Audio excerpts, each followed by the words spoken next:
down that camera and strap in. It's time for a new episode of TogChat Live. Get ready for 60 minutes of wall-to-wall photography, including photo news, tips, and your photography questions in real time, with answers from your host, Olympus Visionary Joe Edelman.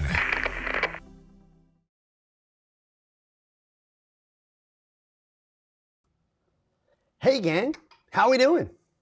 Sorry for the confusion there, but I'm here. Thanks for joining me for another live episode of TogChat. As always, I'm your host, Joe Edelman, and my mission is to help photographers like you to develop a solid understanding of the hows and whys behind great photographs. Look, as always, do me a solid. Please take a moment, let your photography friends know that we are streaming live on YouTube right now. You can go ahead and you can hit that little, share button that's down there, okay? Or I will go ahead and put it in the chat window here. You can share out the link, tog.chat/live. Facebook, Twitter, they are the quickest and easiest way to get the word out. And of course, check in. I see already we've got people here from Mexico, Chicago, Michigan. Nick is here in Maryland, Michael in Fairbanks. I got Rob in Ohio. Lynn in New York. I got William up in Ottawa, Canada. We got people from all over the place. So please, let me know you're here. Let me know where you're from. It is always cool to see where people are tuning in from. And first of all, let me just say, it's great to be back. I sincerely apologize about last week. It is a very, very rare day that I take a sick day. But as you guys know, 2 weeks ago, I was out in Seattle. And I'm pretty sure I caught something while I was out there. Really cool event. The folks at Kenmore Camera put on this amazing 2-day event. Had a great crowd, met a lot of my YouTube followers out there. But I came back pretty much, I took a red eye home, felt like I had a fever the whole way back. I was a mess. And I had to leave again this past Friday morning to go to Dallas. So I pretty much shut down for the week. And fortunately, it paid off. By the time I got on the plane Friday, I was in good shape, had a great weekend in Dallas, and I'm back. And the neat part of it is I'm done traveling to teach until next year. So I have one more short trip coming up in December, which is not a teaching thing. And other than that, that's it. In fact, I've only got one more speaking event this year. So this one will be special for those of you that are in the Lehigh Valley near me here in Allentown.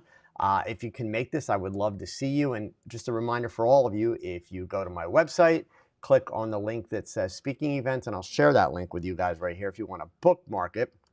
On Thursday evening, December 12th, I'm going to be doing a presentation for the Lehigh Valley Photography Club, which is headquartered right here in the Allentown, Bethlehem area. They meet at a spot called the Banana Factory, which is in Bethlehem.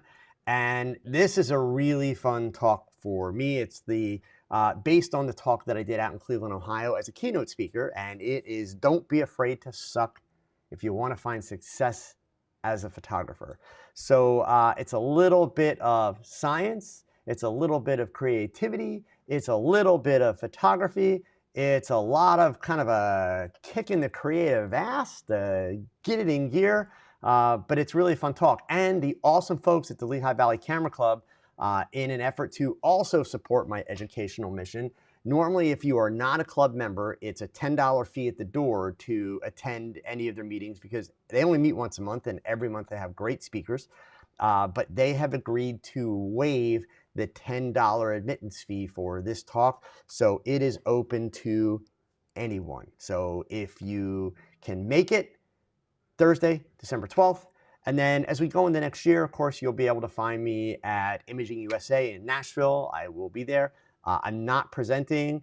I don't think that I don't think that Olympus is going to be at that show. As it stands right now, I don't believe that they have plans to be at that show. So I won't be presenting. The next after that is WPPI in Las Vegas. That's the end of February. I will be presenting a masterclass at WPPI. Really looking forward to that. So that should be a lot of fun. So a lot of really cool stuff coming up next year. But just that one more talk for this year. All right, so as always, gang, load in those questions. We have, and by the way, we're at 60 minutes tonight. I'll explain why in a little bit. So stay tuned because there's some really cool stuff about to happen. But so yeah, 60-minute talk chat tonight. That will be the norm going forward. Okay. Bottom line, gang, I know there's a few of you that hang in for all 90 minutes, but most people, even when they watch them later in the week, they're doing 60 minutes. They're out. They're done. That's it. So we are going to do 60 minutes. But we're also making some format changes, which over the next couple of weeks you're going to find out about that. So, of course, go ahead and get those questions in. I have still plenty of time in the course of an hour. I had a couple that came in early, so I want to go ahead and I want to hit some of those up first. This one came from Terrence. Terrence's question is, recent trends in portrait photography that you've noticed. In other words, particular lighting or color treatments for mood, just not the IG things. So, interestingly enough, Terrence, and Terrence, I'm going to call you out. So I met Terrence this summer out in Cleveland at the Pixel Photo Fest. Got to spend some time with him. And if I'm not mistaken, Terrence, 2 weeks ago when I did TogChat, you asked me another question that had something to do with creativity and that kind of stuff. It's kind of a similar theme. This is going to sound maybe a little cocky, and I don't mean it to sound cocky, but I really want you guys to kind of really get the concept here. I don't pay a lot of attention to trends. And you guys might have noticed, along with like overpowering the sun and all that kind of stuff, I'm not a fan of trends, right? Because in order for something to become a trend, tons of people have to be doing it, right? It's got to be enough people doing it that people start to kind of sit back and take notice and say, whoa, look at that. That's a trend because everybody's doing it. What does that mean?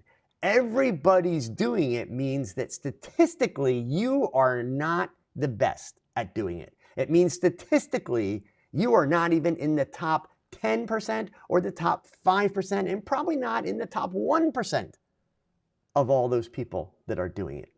You're just copying it because it's a trend. Well, the fact of the matter is, sure, if you're trying to make money, there are some trends that your clients learn about and decide that because it's a trend, they want. And they're willing to spend money to do it. So yeah, is it a bad thing for you to kind of maybe learn the trend, master the trend? That's not bad at all. However, should you be marketing because of the trend? No. Because the problem with the clients that are going to come to you wanting that trendy stuff, those are also the clients that realize they have tons of choices. So that also means that if you're going to shoot that trendy stuff, you're competing against tons of other photographers. Again, some a lot better, some probably worse, some, in there, right? But you're just increasing the amount of competition you have because you don't really stand out. So if they don't like your price, if you're not responsive enough, it could be any number of things. Man, if they don't like the way you look, they have plenty of other options. So Terrence, my advice to you is ignore the damn trends. Do your thing. Figure out, you have to shoot enough to figure out how you are, or excuse me, not how you are, who you are. That's what you need to do. Figure out who you are. That's going to tell you what your style is. And that is what you need to market to people. And then you need to understand, not everyone is your client. Not everyone can be your client. And that's okay. That's part of the reason why you hear me say that line, photography is not a competition. It's a passion to be shared. If everybody would legitimately do their own thing instead of just being lazy and not being creative and just going along with the crowd, there would be no competition, folks. There really wouldn't. The same. So yeah, honestly, Terrence, I haven't seen any. I don't know of any. I don't pay attention to that stuff. Sometimes a trend comes along and you kind of can't miss it, right? Like Instagram filters when that happened. But I try to avoid that stuff as much as I possibly can, right? That way I know that I'm doing my thing and I'm not being that influenced by everybody else, okay? John, during your career, have you ever felt like you have hit a wall that you can't get past, or that you lost direction and didn't know which way to go? This seems to be where I am now. So, yes and no. So I'll need, give you more explanation there, right? Yes, we all, I think, any photographer, even those much, much more successful than me, I think you have moments, I think maybe you have time periods where indeed you kind of question the quality of the work you're doing, question your motivation, question why are you doing this, etc. Also, I think for anybody in any line of work, part of what you have to do is you have to learn to kind of really pay attention to what is behind some of your emotions, like those days where you wake up in the morning and you just really don't want to go to work. Well, one day that's cool. That's a goof off day. If that's happening 3 out of 5 days a week or 5 out of 5 days a week, then there's a good likelihood you are in the wrong line of work, right? I don't care what you're doing. So, for me, John, when I have hit those walls, that has been an indicator for me that I should start looking for something that is going to excite me, something that is going to interest me more, something that's going to kind of give me that energy back. That's why, and you guys have heard me talk about it a lot, I started my career as a newspaper photographer. I went from that to operating a failing, but then very successful portrait and wedding studio.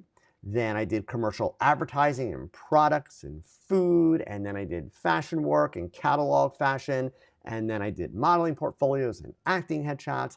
And then I started, teaching and becoming a photo educator. And then I became a brand ambassador for a camera company. And, I don't know what I'm going to do when I grow up. The one thing that I am confident about, John, is that I am confident that I will always work with a camera and photography. That's where my passion lies. But do I sometimes get bored of shooting different things or certain things? Yeah, I have pretty much my whole life. And I would say that if you find yourself having to work too hard to find something that interests you with your photography, that's a bigger problem. People don't like my response to that one, but my response is then, maybe you should be doing something other than photography. I have never lacked for passion for photography. It's simply a matter of what kind of photography, how much am I doing of it, and how do I feel about it that has been the variable within my photography. Okay? All right, I hope that helps. So, scrolling back to the chat window, load those questions in, gang. There's going to be a short talk chat tonight, right? But we got a bunch here, but we need some more, okay? So, sliding on down here, where are we at? Question here from Darko. Joe, do you feel that Adobe Photoshop and Lightroom may have some real competition in the future with other types of editors, and what other editors have you tried? So, Darko, I don't think it's a matter of in the future. I think that they have some real competition now. I sincerely do. As far as what types of editors and have I tried, you guys know that I've used Capture One. I have loaded on all of my computers right now Luminar 4, which is about to drop. I have an advanced copy of it. I have the new DxO PhotoLab 3, which was just recently announced right before Photo Plus.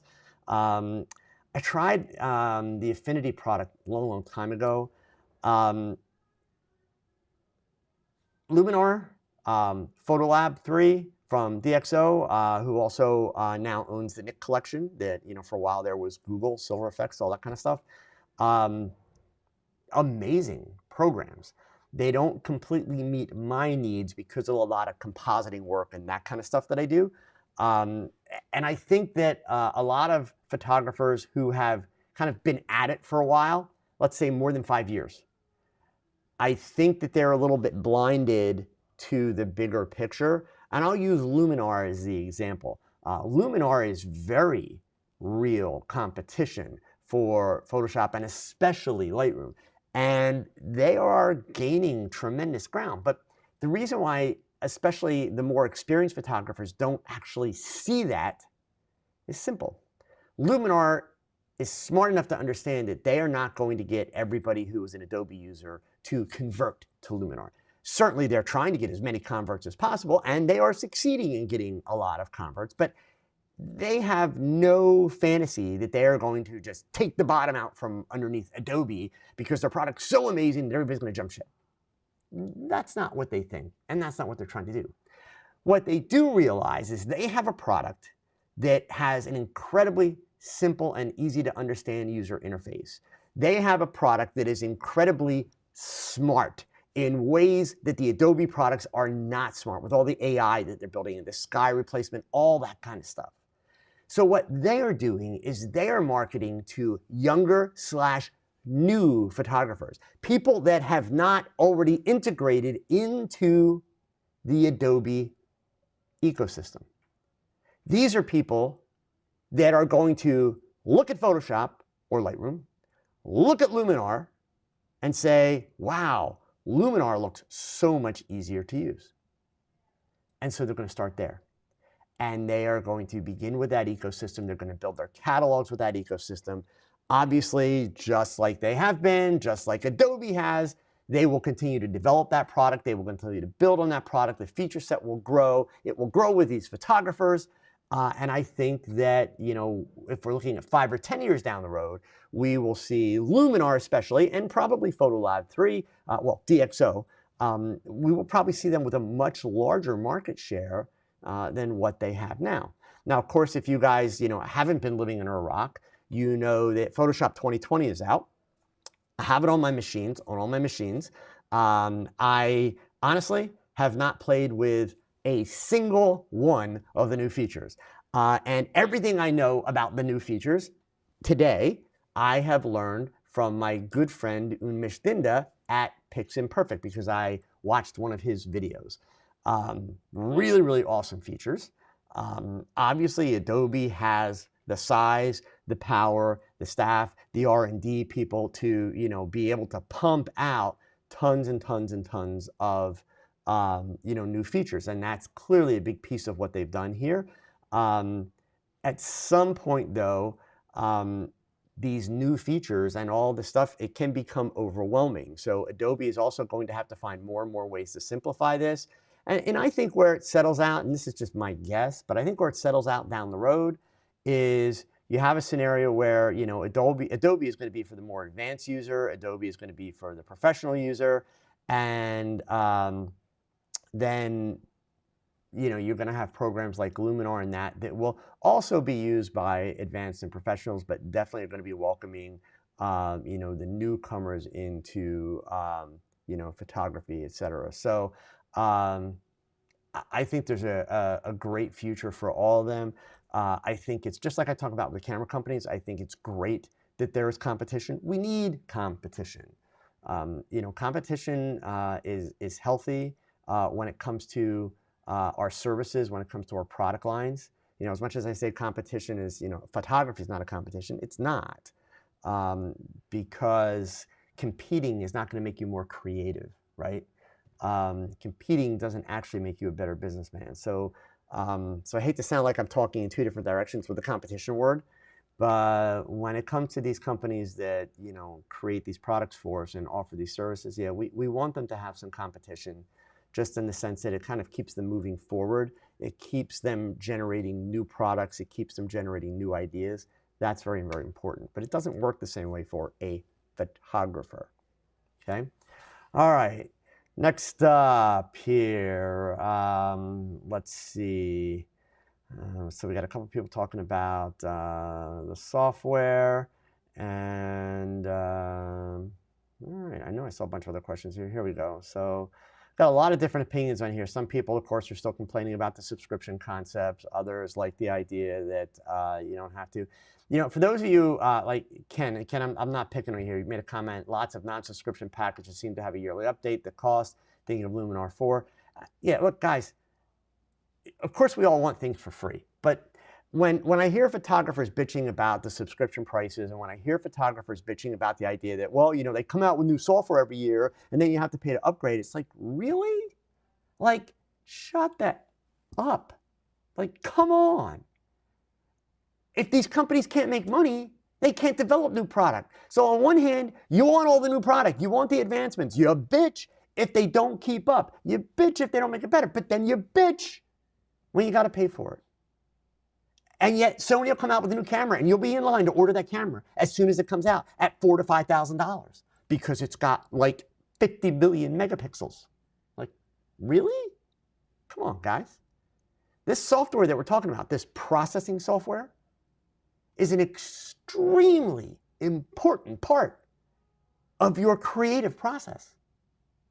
We could argue that it is every bit as important as the camera with which you take the picture, because all digital files are designed and intended to be processed. So yeah, you know, guys, bottom line is photography is expensive. Suck it up. Pay better attention to where you invest your money. Why do you think I do so much DIY stuff? Why do you think I complain about companies like Westcott and Profoto and the prices that they charge for their stuff? And yet people go out and buy it because it's the best. Not because they need it. Certainly not because they have any frickin' idea how to make it work properly. But because it's the best. And then those same people will bitch about software. Like, really? Sorry to go on the rant, guys, but, you know, come on, all right? Obviously, stuff costs money. It's part of the process, okay? Half the people that wind up bitching about what software costs are walking around with camera bodies that cost $4,000 or more. You can afford it. Deal with it. Just saying, right? There's a lot of people out there that can't afford this stuff, that are trying to be creative and who actually have a passion and want to do it. Ironically, they're the ones that don't complain. So anyway, scrolling on down here, just keeping it real, gang. You know, sorry, I know some of you don't like that, but Psycho Phil, you planned on coming to competitive, but you didn't make it. I'm bummed to hear that, man. It was an awesome day. Had a really good crowd, had a lot of fun. It's quite good. So let's see, where's my next question here? Jim Betts, kudos for getting the word out on Julio King. He surpassed his fundraising goal. Yeah, you know what? In fact, let me actually just bring that up on Facebook really quick and tell you guys about this. So, and seriously, folks, this is like a no pressure thing. I'm not even remotely upset if you don't do anything about this, I promise. But there is a young man who a lot of you know of. You've heard of him before. You may have watched some videos about him. You have maybe attended a talk or a class that he did. And I'll apologize. Bear with me one second here. I'm trying to find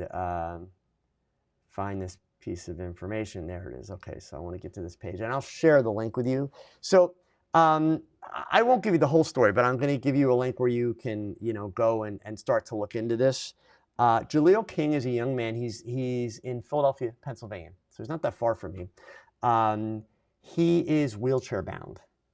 He's a photographer, by the way. That's why we're talking about him. He is wheelchair bound. He has been wheelchair bound since age 8, the victim of a gunshot wound.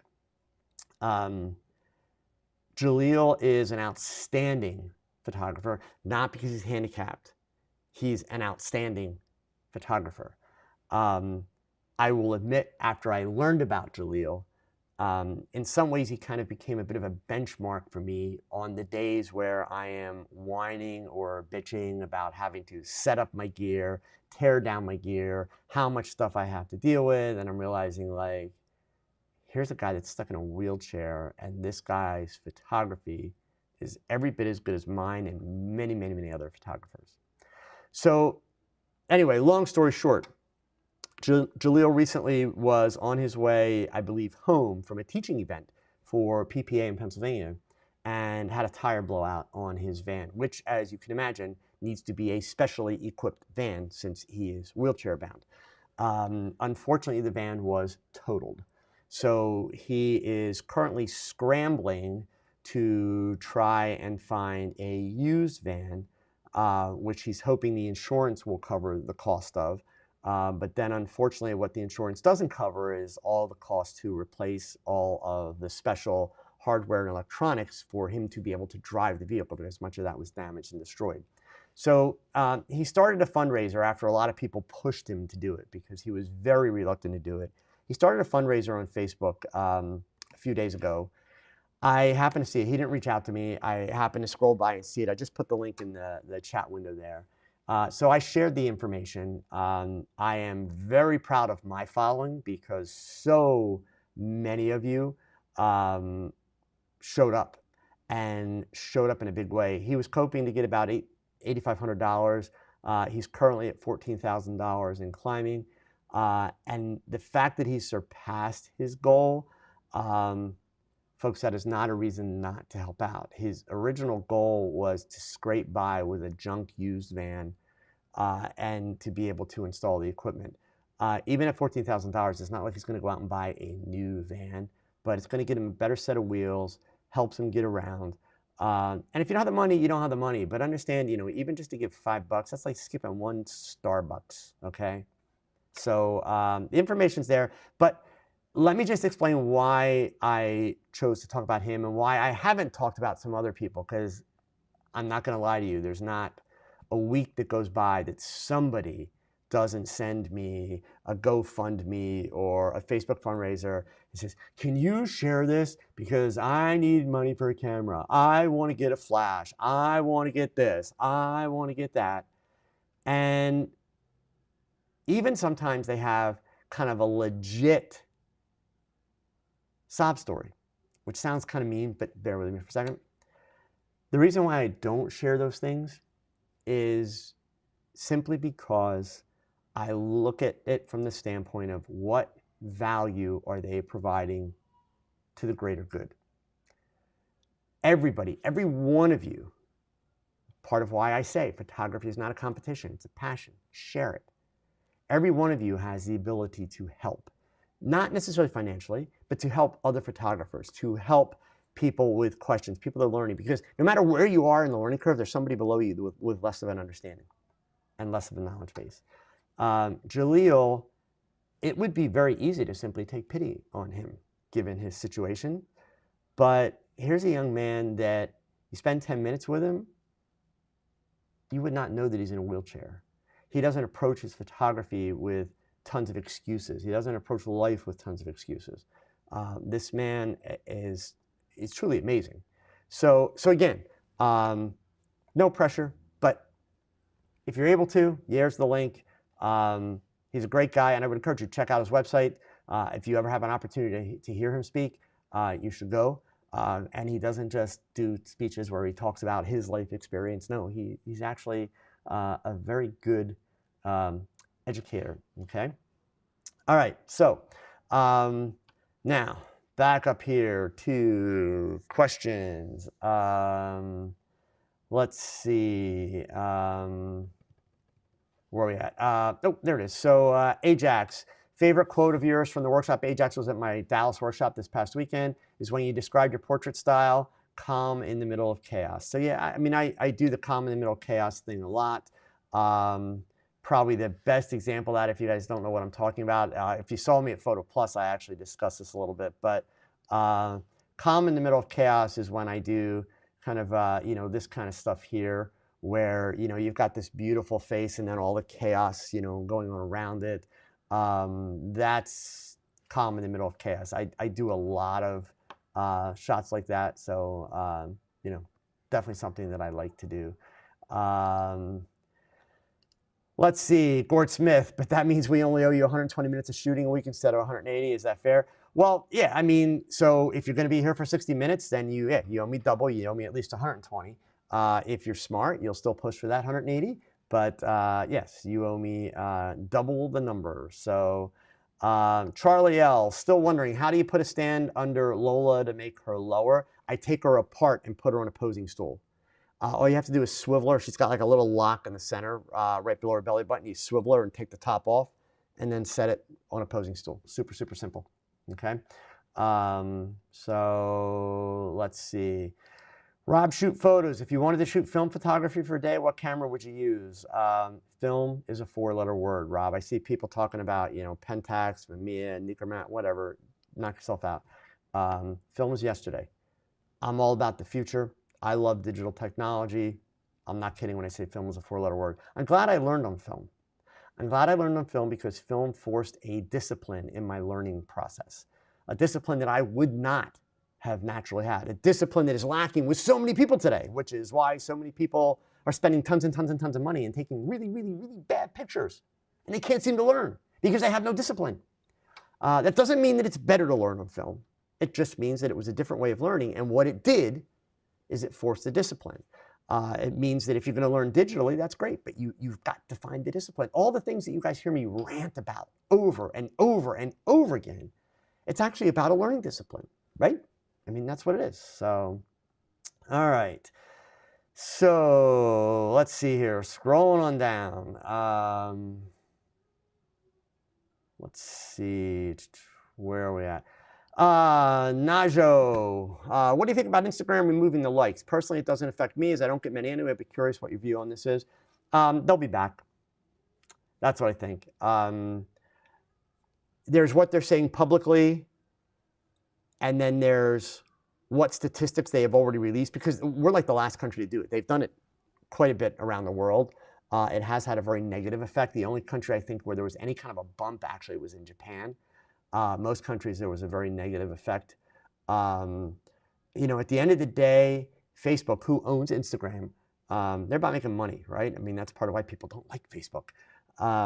So yes, they're not going to keep the likes away. The whole bit about by getting rid of the likes, we're not putting pressure on people. We're making people feel better about themselves, yada, yada, yada. You know what? That's a Band-Aid. That doesn't solve the problem. What we need to be looking at is why, especially our younger generation, why does our younger generation feel so intimidated by that kind of pressure? Why does our younger generation, and guys, this isn't about calling Gen Xers snowflakes and that kind of stuff. Like, come on, why do people do that? Stop. Like, look, I'm a baby boomer, and do I get it? I don't get it in terms of my experience, but the fact of the matter is the world evolves, guys, right? And the younger generation is different. And if the younger generation is different, whose fault is that? Our generation.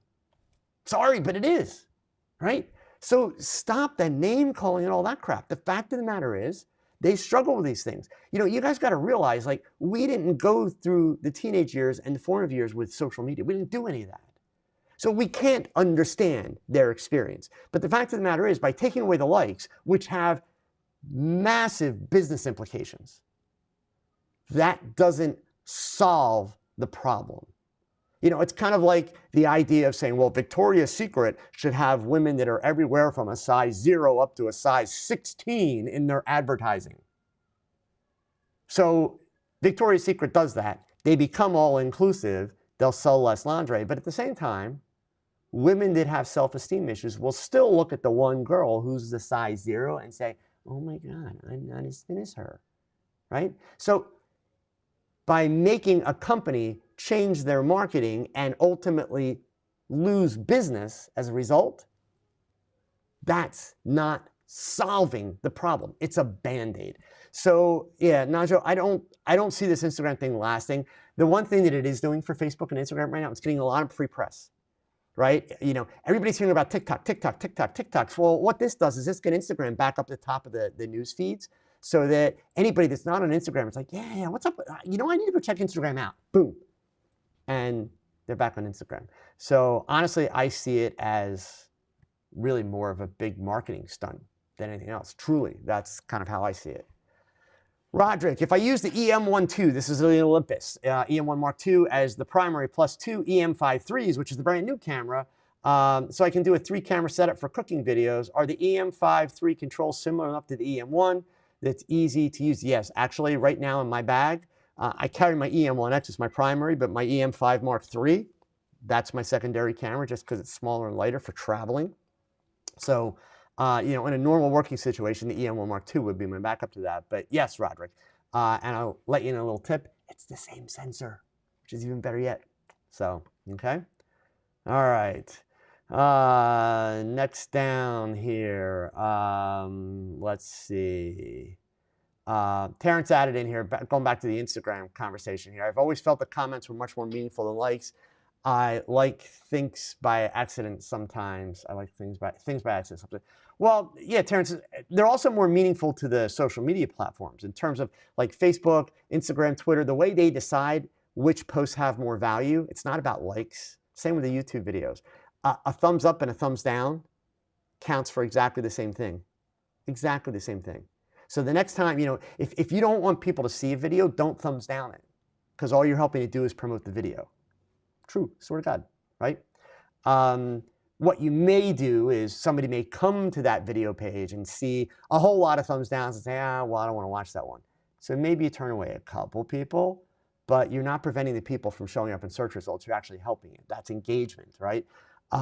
So, I mean, these, you know, the social media platforms, they want the engagement. They want people being social. Hitting like or hitting a heart, that's not social. Right? So they want the engagement. Same on Instagram. If you want people to, you know, really, if you want to build your Instagram profile, it ain't about likes, gang. Likes don't translate into squat.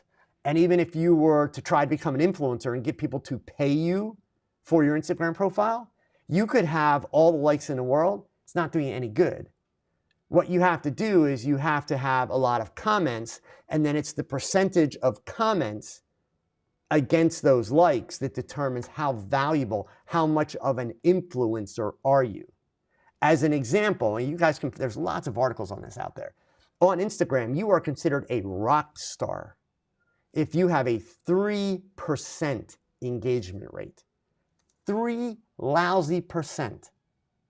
So that means if somebody leaves, you know, you get 100 likes on a post, but only get 3 comments, you're a rock star.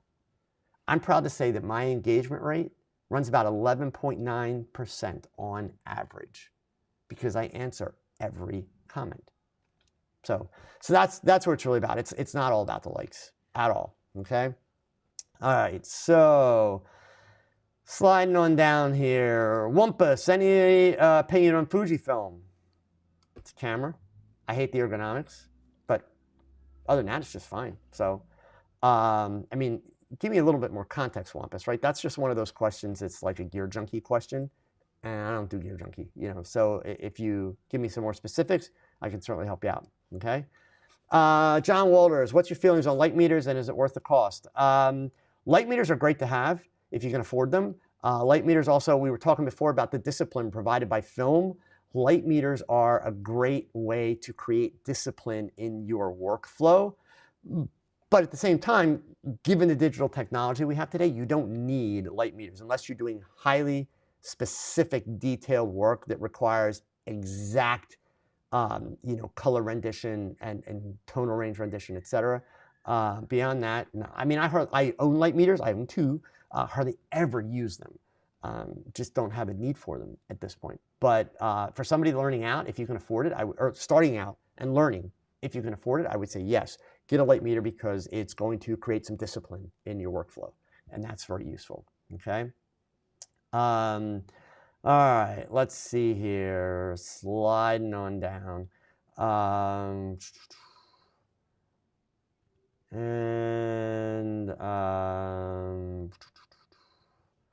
Here we go. Alvin, Joe, whoops, there it is. Joe, what do you think about smartphone photography? Like iPhone 11 Pro can shoot night photography that only a year ago you needed a dedicated camera. I think it's awesome, man. I mean, guys, look, okay? The fact of the matter is, yeah, you can go shoot Milky Way with the iPhone 11, but you're still very limited in terms of what you can do with that camera. ultimately from a creative standpoint, right? But so the idea that you could have that kind of capability in your pocket, that's outstanding, right? Yes, it means that the camera companies have to work a little bit harder to be profitable. It means they have to work a little bit harder to, keep their customers. But guys, you got to remember, back when I started photography, people were saying the same things that you're saying, like about the iPhone. They were saying the same things about 126 Instamatic cameras and 110 pocket cameras, and then the evil disc cameras. This is the same thing, and yet photography still flourished, right? The fact that you don't necessarily have to have a mirrorless camera, you don't necessarily have to have a whole suite of lenses, you don't necessarily have to carry a backpack or a shoulder bag with camera gear in it, that's awesome.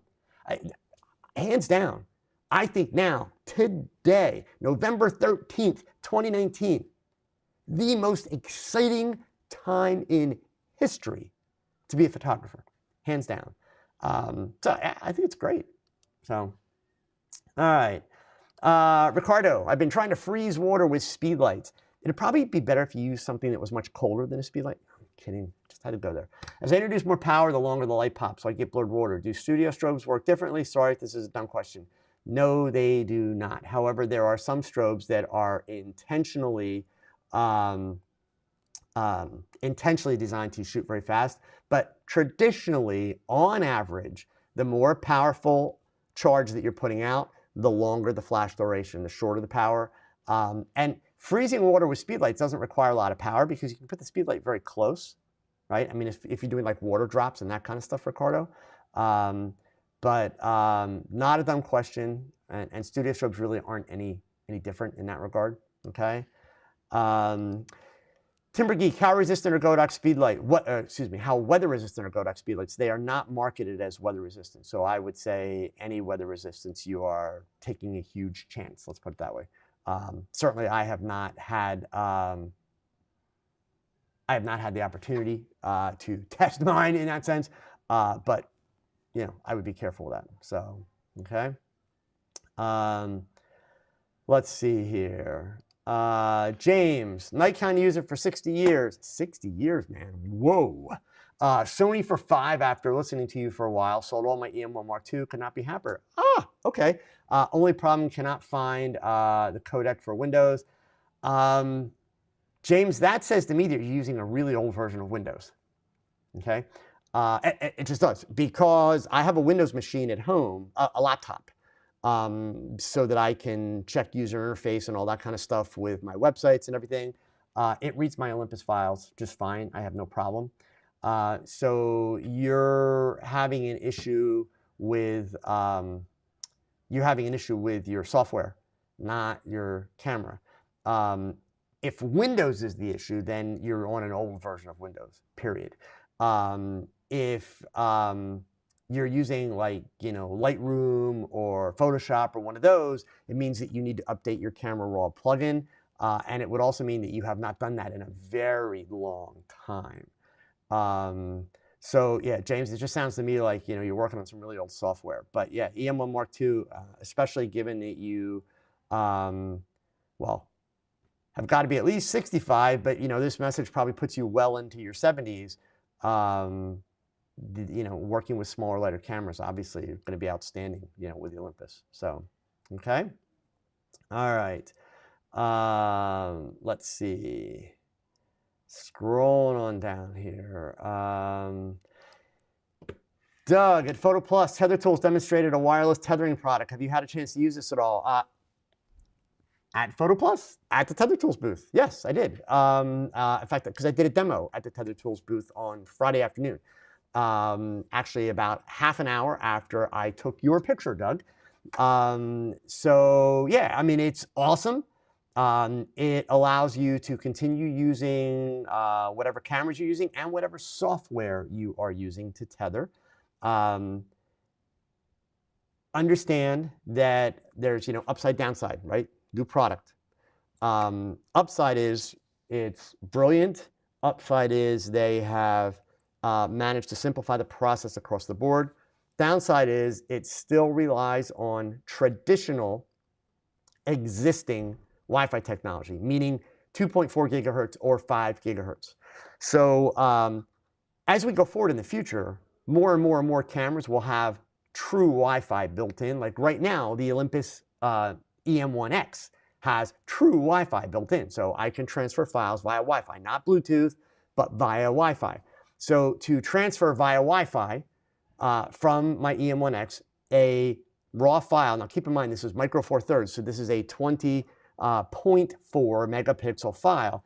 It takes about 7.5 to 8 seconds for that file to render on Olympus Capture software, which is insanely fast software. So now you kind of start to extrapolate the idea, well, if you're shooting a full frame camera and you're shooting, 30, 40, 60 megapixels, your files are that much larger and using the same Wi-Fi technology, because there's no way to make it go faster. So the camera can't make it happen any faster, right? So the speed is basically, the Wi-Fi is the bottleneck. You're still going to have a pretty substantial weight. So for me, if I'm just shooting portraits, or if I'm shooting product work or things like that, or if I'm working out on location, maybe shooting, night skies, all those types of things, the Wi-Fi tools that they've got coming out, amazing and awesome. For the way that I like to shoot when I'm doing my work, where there's a little bit of speed involved and I want to see that image quickly, unfortunately, Wi-Fi can't provide that yet. So that's nothing to do with the Tether Tools product. That's to do with Wi-Fi. But most people don't need that speed. So yeah, I would be the first to say that for a lot of people, this is a game changer, big time game changer. Portrait photographers in general, it's outstanding, okay? All right, so now, I was waiting to see when this was gonna show up. Spanish Institute, Ken Wheeler says that Olympus is leaving their photography business in the next 8 months. So let's deal with this. Let's break this down in a couple things. For those of you that haven't been in the loop on this stuff, there was a article on f-stoppers the other day, or last week. I'm sorry, I don't pay attention to that stuff. Unfortunately, f-stoppers is becoming the Tony Northrup of photography blogs. It's just like, how much anxiety can we create within the photography community? Let's do it, okay? And they did some article predicting that Olympus was going to shutter the camera division within the next year. Complete and utter bullshit. How do I know that? I'll give you the facts in a second, okay? The fact that Ken has said that, I saw an Instagram post that Ken did earlier today where he showed a screen capture from an official Olympus statement and highlighted 3 words and took those 3 words to mean that Olympus was going to drop cameras and focus on medical. But if you actually go look at Ken's post and you read the entire statement, in other words, the whole thing that he circled, not just the 3 words that he underlined, it's actually very clear in that statement from Olympus that they have no intentions whatsoever of closing the camera division. So better yet, for those of you, and I'm not going to go through all this tonight, okay? But for those of you that have any concerns, especially if you're a micro four thirds user, or you think that you maybe want to get into Olympus, we are at a point, so I'm going to be really careful here because this is a big rabbit hole to go down. We are at a point here in the United States. I started my career as a photojournalist. I am an extreme and firm believer in the power and the necessity of the First Amendment.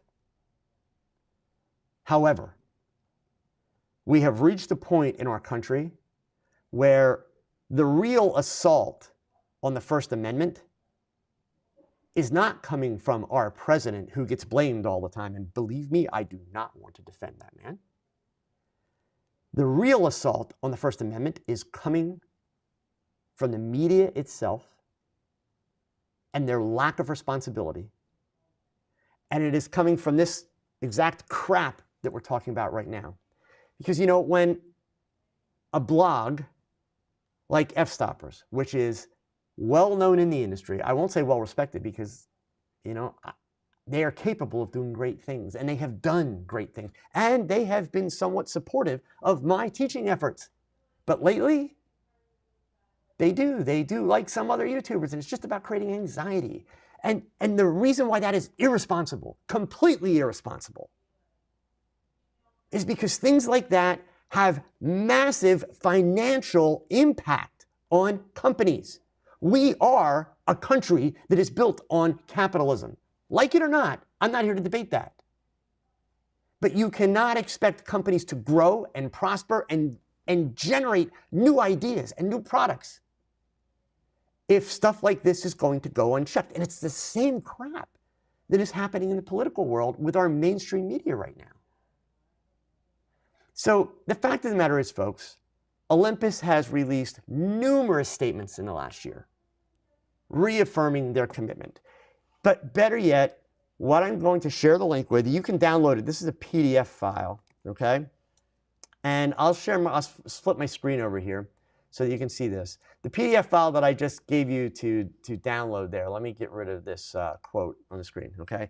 It's the consolidated financial results for fiscal 2019 and the full year forecast going forward for fiscal 2020. So this is from Olympus Japan. This is the whole deal. And if you go through this, you will see information that is already known. Already known, okay? Here, let me get down to the medical point, the camera point. Imaging last year had an 18.3% drop, okay? A lot of money they lost, all right? Their expected loss over the course of the next year is going to be, let's see here, a 27% gain over last year, okay? They're going to have an operating profit of up to 8.1. So there's a reason for that. It's well documented. It's not a big, and there's one other spot that I want to try and find something here to show you. It's not a big secret. They were forced by their own decisions, don't get me wrong, but they were forced to go ahead and close a factory and move a factory, which means they lost a whole year of production. That's why Olympus users had to wait a little bit extra longer to get the EM1X, et cetera, okay? But if you look at that document and you read through all of the results, they also talk about their plans. They talk about their initiatives. So again, this is, for their shareholders. That's who this document was put together for. This is where they are going for the next year, how they're doing it. People like F-Stoppers, people like Ken, who I love Ken, but Ken, you're out of line here, man. You just are, okay? People are coming in and they're cherry picking little things and they're looking at it and saying, oh my God, they lost this much money. They're going to go out of business. No. Companies all the time, pharmaceutical companies, major companies, tech companies, all kind of companies do write-offs, change directions, have to make major changes in their tech, in their workflow, their operations, and they take a massive loss. It's a decision to be able to move forward and to move forward in a more profitable way. Additionally, Olympus, no different than Canon and Nikon and even Sony. Guys, if you think that Sony is getting rich off of their cameras, you need to go read their financial statements. Number one, it's a small piece of their business. Number two, they don't give a damn about their cameras. All you Sony users think that you're like with the hottest company in the world. No, you're with a company that's an entertainment company. That's what Sony is. And they make electronics, entertainment and electronics. Their real moneymaker when it comes to imaging, it's their sensors. Everybody uses Sony sensors. That's where they make the money. So they decided, hey, we should go ahead and we should make a camera system to go with it. They made a good camera system. We'll even go ahead and we'll call it a great camera system. I'm not afraid to say that. But what they did even better, they hired a brilliant marketing team that created a fanboy mentality. But the simple fact of the matter is, Sony's prime concern, it's sensors. That's what their concern is. All of these companies, cameras are a very, very small portion of the company. Nikon, Canon, Sony, small portion of the company, right? So again, read it for yourself, make your own decisions, But, you know, if you're going to be one of those people that like just looks at the bad numbers, get all the context. And Ken's Instagram post, folks, again, I love Ken. And Ken, I'm sure somebody's going to tell you, hey, watch this. And you're going to watch it. I don't want to start a fight with you, Ken. I love you.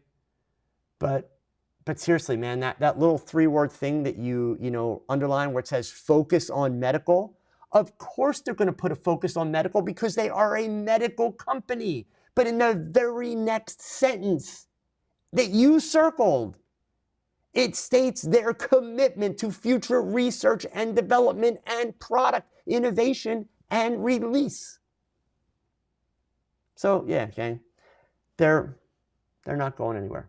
Okay, this is the kind of stuff that, you know, honestly, we don't need this shit. We just don't. As an industry, we don't need it. Period. So anyway. Yeah, that's my thing there. FN89. For a portfolio, how many images would be a good amount? I've heard that less is more often when it comes to that.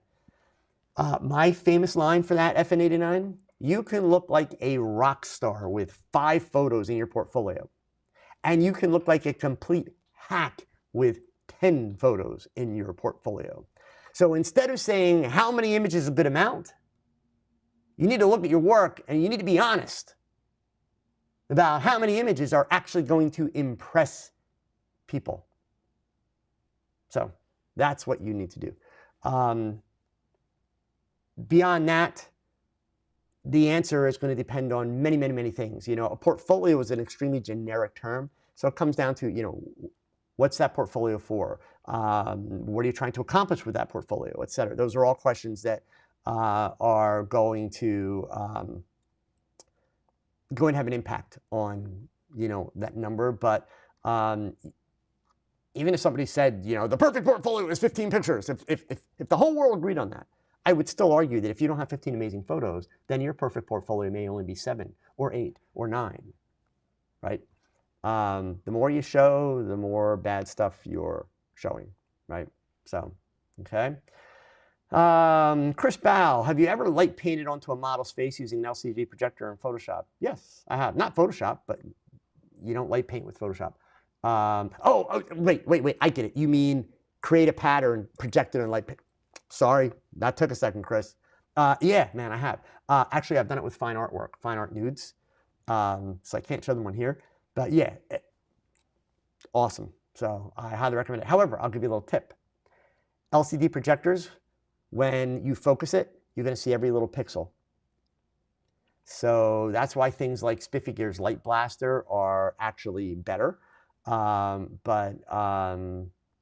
you can do it. You just want to try and pick patterns and designs that don't have to be tack sharp. Otherwise, you literally get the pixel pattern on your subject. So FN89, do I use Olympus software to tether? I use Olympus software. I use the Olympus Capture software, which is a free download on getolympus.com.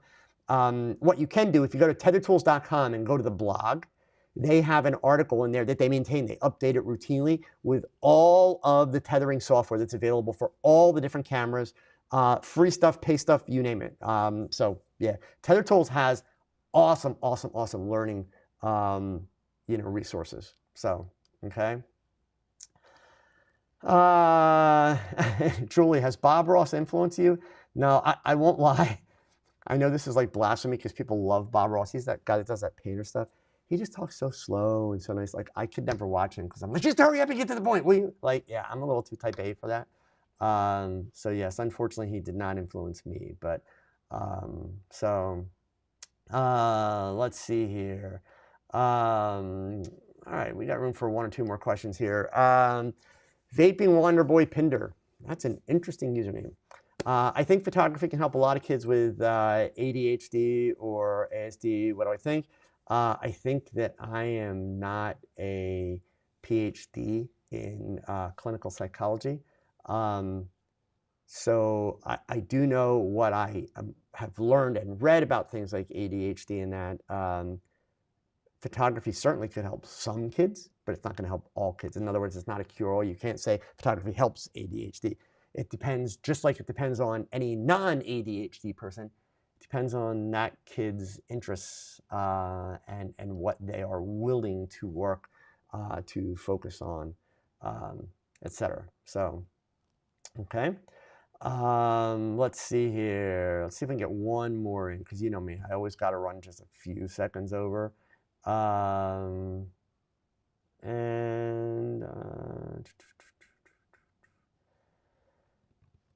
right, last one here. Alan Johnson, do you consider the calm in the middle of chaos that I talked about for my pictures somewhat of abstract portraiture?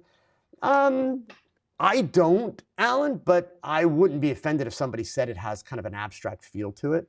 That's kind of one of those things when we look at labels like that, beauty's in the eye of the beholder, right? So I think the context is also in the eye of the beholder. I tend to call my work fashion portraiture, and that's simply, I mean, that wasn't even a phrase that I'd ever seen before. In fact, it was one of the marketing people at Olympus that gave my work that label, because it was kind of like, well, what do you call this stuff? And I'm like, well, it's kind of like beauty work, kind of like portraiture. It's like they're like, well, it kind of looks like fashion. That's fashion portraiture. I'm like, okay, you know.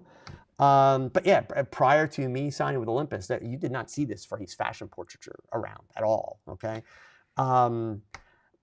So, you know, and I, you know what, it makes sense, because yeah, people tend to say, well, it's like you're a fashion photographer, which I'm not really. So it's kind of a little bit of both. But yeah, I could certainly see that, you know, some people would look at it and say that it, you know, has, you know, kind of an abstract vibe to it. You know, that wouldn't bother me at all. Oh, Eric found the line I was looking for. This is out of the Olympus document that I shared. Fiscal 2020 strategy talks about improving production efficiency, ensuring to launch multiple new products. I can tell you that I know for a fact there are new products coming. I can also tell you that for a fact, I don't know what they are. So, I mean, I really don't, but I have heard discussions. I know that there are things in the work, but literally, I don't know if it's cameras. I don't know if it's lenses. Obviously, we already know that they've got the big, you know, the huge zoom lens that's coming out sometime next year. But yeah, so Olympus isn't going anywhere, gang. So for Ken and F-Stoppers and all those people, sorry, not happening. You're wrong. And again, I love Ken, but Ken was the guy that 2 years ago, when I dumped all over Paul C. Buff, insisted that he knew for a fact that Paul C. Buff had lots of new innovative products in the works. You hear that sound? It's crickets. It's all the buzz about all the new Paul C. Buff products that have come out since then, right? So, just saying. All right, gang, listen, I'm done. I'm out. Be here next week, because I'm going to start to let you in on some of the cool little changes that are coming up to not only TogChat, but to my YouTube channel. I really do think there's a group you will all be very happy with what's happening. And I'll start to share some of that information with you next week. But in the meantime, we're at 63 minutes. So that means 126 minutes of shooting. And please, whatever you do, you know the drill. Remember these words. Thanks for watching another live episode of TogChat. Now, pick up that camera and shoot something, because your best shot is your next shot. So keep learning, keep thinking, and keep shooting. Adios.